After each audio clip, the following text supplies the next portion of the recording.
ఏవం ప్రవర్తితం చక్రం నానువర్తయతి హయః అఘాయురింద్రియారామో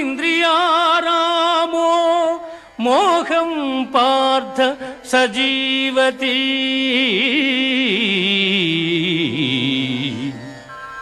పార్థ, నాచే నడుపబడు ఈ లోకమును చక్రమును బట్టి ఎవడు అనుసరింపడు వాడు ఇంద్రియలోలుడై పాపజీవనుడగుచున్నాడు.